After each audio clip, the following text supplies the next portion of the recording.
Hello everyone. Today I'm going to be reviewing Inuki Kaneko's Kuchisake Onna Densetsu, or in English, Legend of the Split Mouth Woman. This is my favorite of Inuki Kaneko's works, and I have read quite a lot of her stuff, but before I get into this in detail, let me give you a little bit of the history of Inuki Kaneko. If you are into retro Japanese horror manga, you've heard of her. She is considered the queen of Japanese horror. She's alongside Hino Hideshi and Umez and a lot of these other pioneers of Japanese horror. And she began in 1987 in Shonan Friend, in a special edition that was actually compiled by Umezu Kazuo. After that, I believe the name of the short was Orusuban, which means Home Alone. After that, then she became a mainstay, a central figure in the Japanese horror boom. And by the early 90s, when it really went worldwide, the Japanese horror boom, then she was right in the middle of it all. In Japan, she's really famous for Gakko ga Kawaii, School is Scary, which was turned into an OVA actually, which is cool. You can find clips of it online. I've seen more in Spanish and Italian than in English though, so I'm not too sure about that. Fushigi no Tatari-chan, she is also famous for, which was turned into a TV series. TV series. I haven't seen it, but I have read all of the Tatari-chan mangas. There's 7 volumes in all, and this is quite famous in Japan. As far as English releases go, she's pretty famous for Presence, the 3-volume series, Fushigi no Tatari-chan, the strange or the weird Tatari. Also, Hellmother was translated into English, so some people might have found that. Kaidan, which I just finished reading last week, which is a collection of some short stories. That was also released in English. Kuchisake Onna Densetsu was also released in English. I got a stack of stuff here. Shinyachu no Meiro, which is like the Midnight Maze, or Reito Asobuna Koromotachi, which means kids don't play with ghosts or spirits. There's Warao Nikumen, Kanararita Onegai, Kurayami do Washu, which is also a collection. She has so many collections of short stories, which I'll explain. In all of her stories, she casts children as the central characters. There's adults in some of the stories too, but the main characters are usually children. The same is true for Kuchisake Onna Densetsu. Also quite true for example, another popular one in English is School Zone. Insert School Zone here.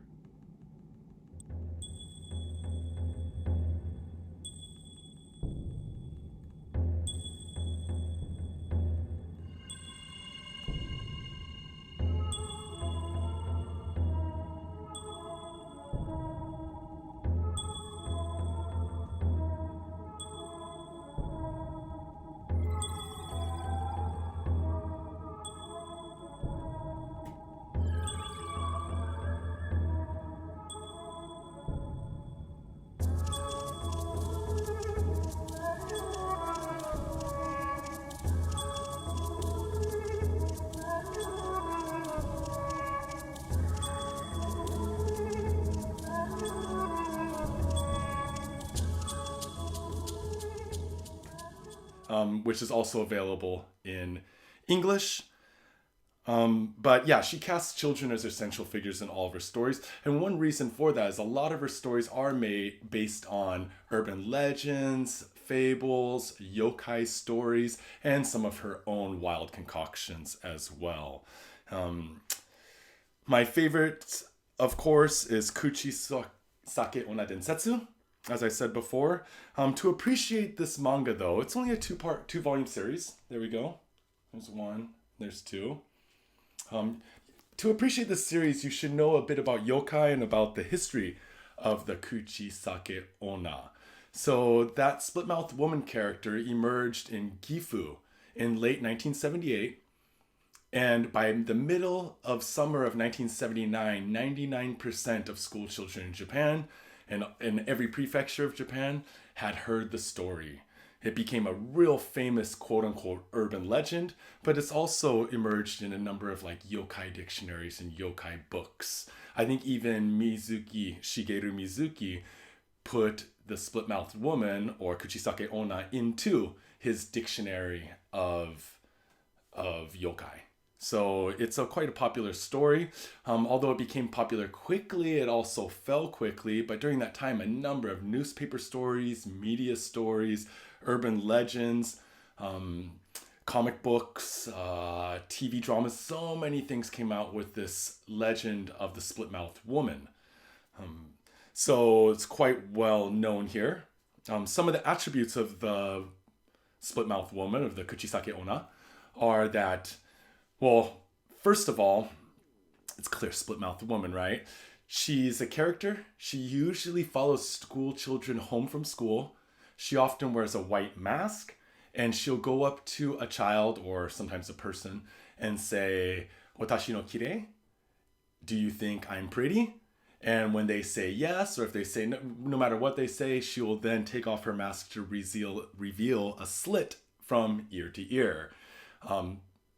Of course, that freaks everyone out. But not only that, some of her other attributes are that she can run really fast. She carries a sickle or a knife. She kidnaps children. She tortures children. And she strives to keep her legend alive.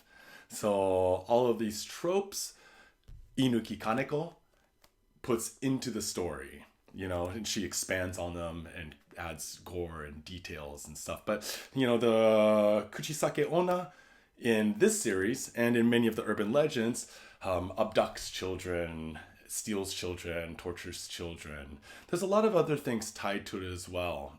For example, around that time in the late 70s, there was some plastic surgeries were becoming more and more popular. There were some botched plastic surgeries, and one theory is that that's what gave rise to the Kuchi Onna character. Some other things, in the Book of Yokai I have a note here actually, by Michael Dillon Foster. In the Book of Yokai, he introduces the Kuchisake Onna and tells the history of her and that story.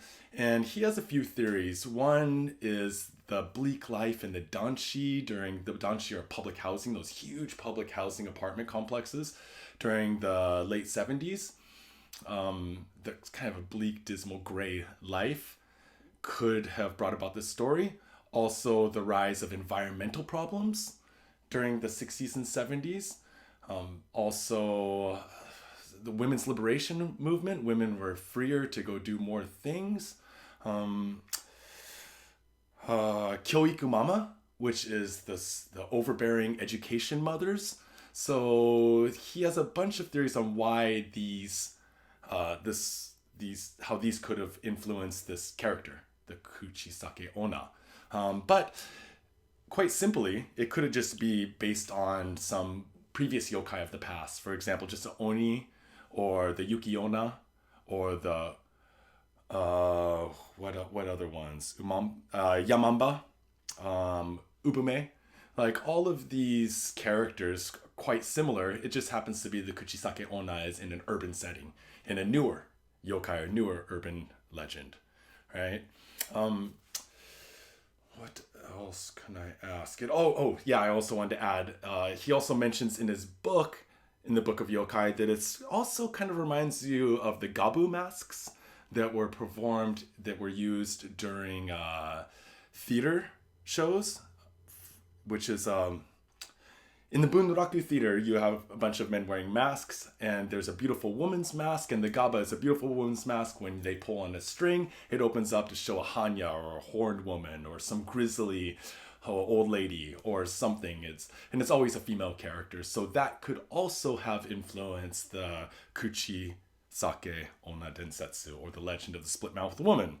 One of the reasons why I like this series a lot is, well, it's only 2 volumes, but it packs a lot in these 2 volumes, which I liked. I've mentioned before that Inuki Kaneko prides herself, or was marketed as someone who had a lot of content in her volumes, meaning a lot of text, a lot of pictures. They tend to be a bit long for the time, a couple hundred pages, and there's just a lot packed in here. Also, she covers all of the different facets of the Kuchisake Onna. Kuchisake Onna is also fond of hard candy, also hates the smell of pomade that you put in your hair.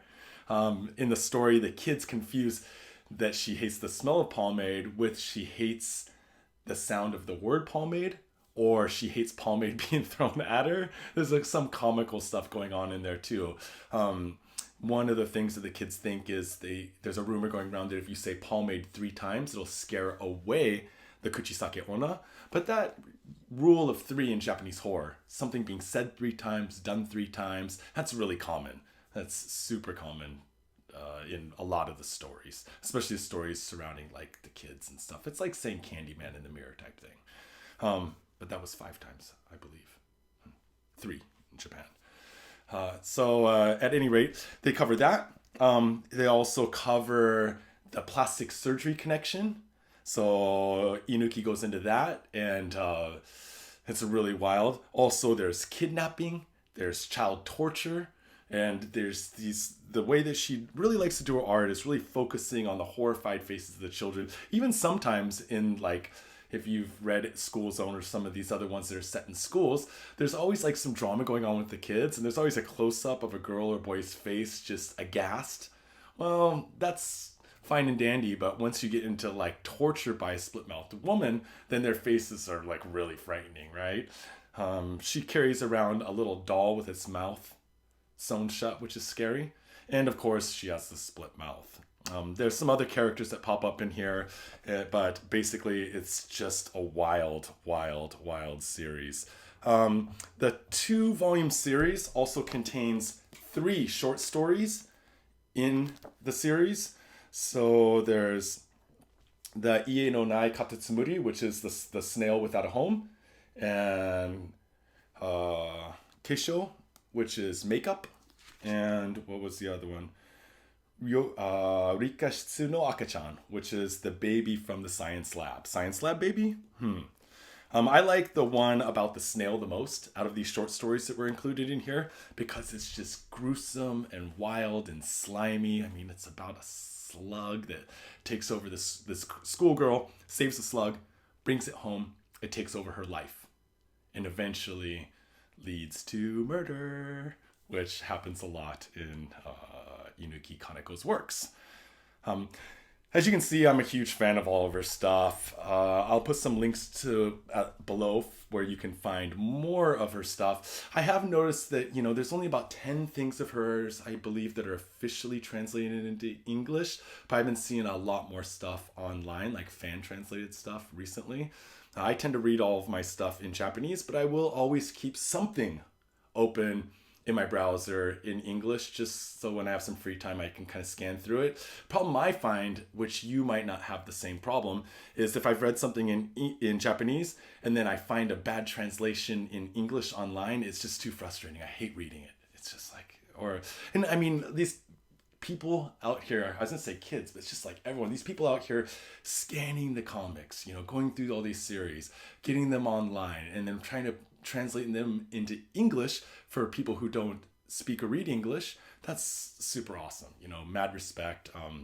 Of course, I want to see the artists get royalties somehow, but I mean, I understand, big fans want to get the stuff out there in English. It's just frustrating when you come across something you're like, oh, I can actually read this in English for a change, and the translation is just so bad that you cannot. And sometimes it affects your impression of the work. So that's my rant. Sorry. Inuki Kaneko, Kuchisake Onna Densetsu. I highly recommend it. You can find it in English. Look for it. Check it out. Before I go, just a couple things that I'm reading right now, although I was reading some things in my last video a couple days ago too. I picked this up for $15. This is the Chi Nurareda Wana, which is the bloody trap, or the blood-covered trap. This is by Machida Masayuki, and this is a Hibari comic from 1988, I believe October of 1988. And this is a fun one. This is about a sister rivalry in a small town. They're kind of isolated in a family house, and it gets wild. Some stuff goes down, and even I did not imagine some of the twists that happen in it. And I read a lot of this sort of retro horror, and a lot of the times I kind of expect what's going to happen next, but that was a good one. And man, I got on Monkey Peak. I'm not really into hiking, and but I am into yokai a lot. And there are a lot of yama yokai or mountain yokai, and this one focuses on a monkey humanoid creature that lives in the mountains. Pharmaceutical company goes on a company retreat, a little bit of team building exercises, do some hiking, camp out, go to an onsen at the end. But their plans are derailed when the monkey yokai starts murdering people. I'm already on book 4. I've been smashing through this over the last couple days, and it's a 12-volume series. So I'll let you know how that goes. There's a lot of technical hiking stuff in there, but it actually kind of adds tension to the story because you're worried about these people falling, freezing to death, starving to death, dying from dehydration. Plus, there's a monkey with a fucking I forget what to call it in English. Kind of a machete, with a machete, and later different weapons trying to kill them all. It starts off from the very first issue. People just start dying, and I was like, whoa. After the end of the first one, I was like, man, are there going to be any people left to go for 12 volumes? But man, it's going. So I'll let you know how that goes. And I'm reading some umes still. I'm always on something for Hideshi or umes. And right now I'm reading Makoto-chan. I finished some Orochi, but looking at my bookshelf, I think the next thing I'm going to get into is probably some Atsushi Kaneko, which is either the Soil series or Search and Destroy, the Tezuka Osamu Dororo remake that he did recently that just came out this last year. I got book 1 of the 3-volume set, and I want to get into that. Sorry, I'm dragging this out. If you have any recommendations of something you'd like me to review or check out, or something that you'd like me to talk about, then let me know in the comments below. I always try to facilitate. Someone recently had asked for me to give a little bit of a tour of a local bookstore that I often go to, which I did, and that was fun. So if you have any suggestions or comments, then drop them down below. Of course, share, subscribe, like, all that stuff helps out. I would like to do live manga hunting and manga shopping videos, because I go to Mandarake or Nakano Broadway or Village Vanguard, Sankakuyama, all these places a lot, and it'd be cool to take you as I'm doing it and do a little IRL like live. But in the meantime, stay tuned. I'll put out some more stuff soon, and thanks guys. Matane.